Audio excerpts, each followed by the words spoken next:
Dans cette vidéo, je vais vous montrer comment organiser tous vos fichiers pour une édition efficace.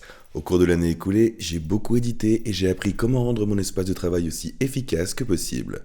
Assurez-vous de regarder la vidéo en entier car je vous guiderai étape par étape sur tout ce que vous pourriez faire avant de monter votre prochaine vidéo si vous l'utilisez pour rendre les choses plus organisées et par conséquent plus efficaces. Commençons. Alors, me voici dans le dossier de ma vidéo et la première chose que vous voudrez faire, c'est de créer un dossier pour toutes les sous-catégories de votre vidéo.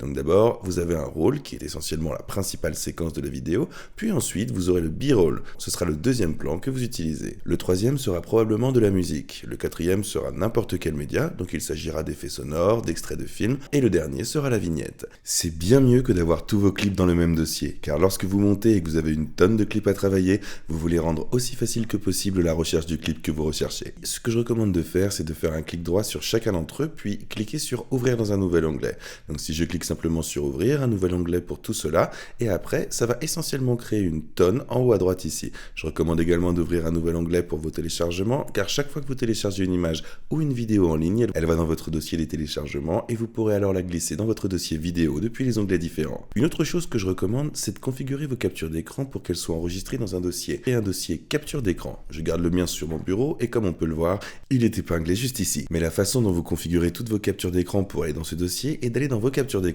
Commande plus espace et ensuite rechercher capture d'écran.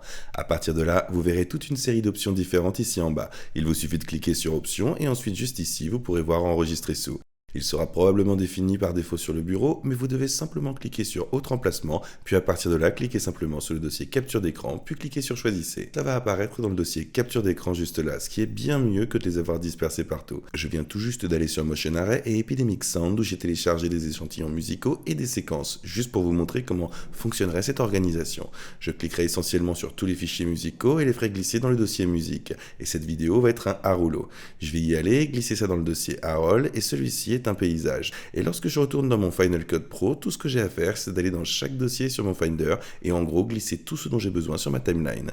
Donc j'ai pas à recourir et à chercher tous les fichiers dans le dossier. Et de cette manière, je suis en train d'éditer, je peux me concentrer uniquement sur le A-roll du début. Et puis une fois que j'aurai fini de monter les séquences, je pourrai passer au B-roll. Et une fois que c'est fait, je pourrai passer à la musique et au design sonore. Nous allons laisser un lien ci-dessous pour Epidemic Sound et Motion Array que nous utilisons pour nos vidéos. Et elles disposent d'une multitude de pistes audio de qualité, d'effets sonores, de séquences vidéo ainsi que de nombreux pré-réglages que vous pourriez utiliser pour Final Cut Pro, Adobe Premiere Pro et DaVinci Resolve. C'est à peu près tout pour cette vidéo. J'espère que vous en avez tiré de la valeur et si vous ne classez pas vos fichiers pour chaque vidéo, je vous recommande vivement d'essayer. N'oubliez pas de mettre un pouce en l'air et de vous abonner pour plus de vidéos dans ce style. Nous créons un tas de tutoriels et de guides gratuits dédiés à aider les entrepreneurs ainsi qu'aux créateurs de contenu qui veulent se développer sur les réseaux sociaux. Et on se voit dans la prochaine vidéo.